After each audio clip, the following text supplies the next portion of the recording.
in qofku lixaadkiisa waayo kama dhigaysa naafe balse inuu kaalintiisa bulsho iyo nololeed gaari waayo ayaa ah naafanimada dhabta ah. kani waa laba xidigle ka tirsan laanta socdaalkii jinsiyadaha ee Somaliland. waa 13 jir cilmiga maamulka ka bartay jaamacadda Hargeysa oo 4 sano u dambeeyay ka howlgeliyay laanta socdaalka. Samatar Cabdi Jaamac yaraantiisii ayaa u waayay lixaadka socodka kadib markii uu ku dhacay xanuunka dabaysha ka hortagga laga samayn karo, laakiin nasiib darro ubad badinina lug beelaan. inkastoo dadka naafada ah ee Somaliland inta badan tirsadaan takoor ay kamid tahay adeegyada bulsho kaabayaasha nolosha iyo nidaamka shaqaalanimo oo aan caawinaynin, haddana nasiib wanaag Samatar waxa uu isagu fursad u helay in uu kaalintiisa ka qaato adeegga qaranka iyo bulshada lana soo baxo noloshiisa.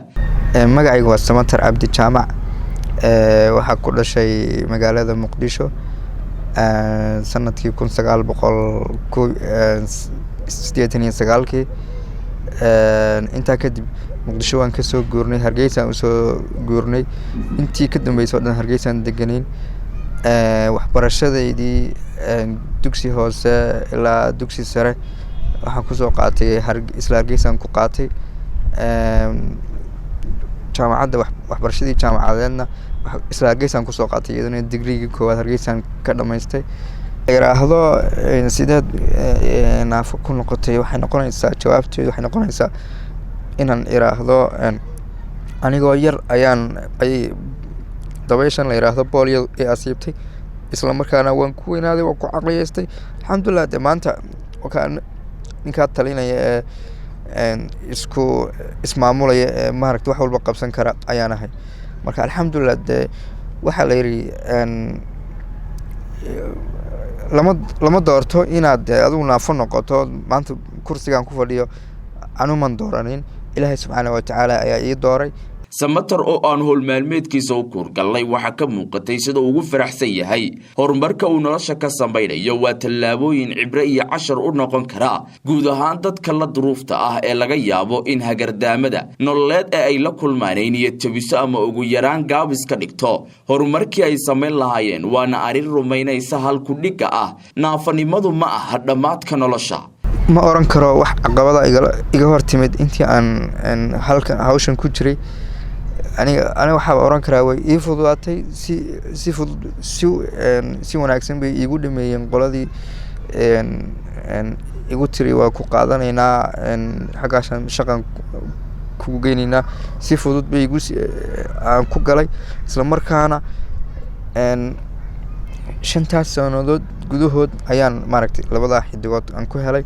alxamdulillah waana ku faraxsanahay inaan darajo caynkaas aan gaaro aniga oo laxaadkaygu kala dhiman yahay. inkastoo la oran karin maaragtay laxaad ahaan waan kala dhiman, laakiin maaragtay maskax ahaan iyo maaragtay iyo awood ahaanba waxa weeye waan wax walba waan qabsan karaa. waanan hawshii wax walba maaragtay la yidiro insha Allah waan ka soo bixi karaa. deegaanka shaqeeyo howlaha uu ka qabtay adeegga bulshada Samatar guul shaqada ah oo kaliya uma ay horseedin, balse sida oo kale waxay dhistay niyadda uu hayo si wadista shaqadan iyo in uu darajada u sareysa ka gaadho. waxa aanu bulshada la duruufta ku waaniyay in aanay ka niyad jabin lixaadka ay waayeen, isla markaana waajahan xaqiiqada ah in aanay jirin awood celin karta aqoonta iyo waxbarashada qofka. sidaa awgeedna ay xoogga saaraan in ay wax bartaan. waxa aan ku dhiirigelinayaa inay dadka naafada iyagu isa soo saaraan oo horumar kan maanta ay joogan ka balaaran ay sameeyaan.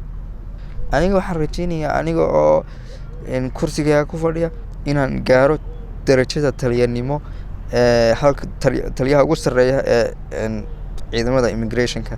taasaan hiigsanaya aniga.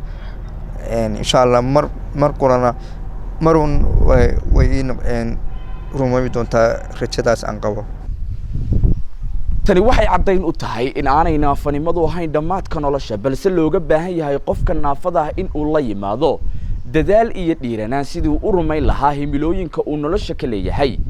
waa Yaasir Cabdullaahi Yaasrashka, telefishinka codka Bariga Afrika, magaalada Hargeysa.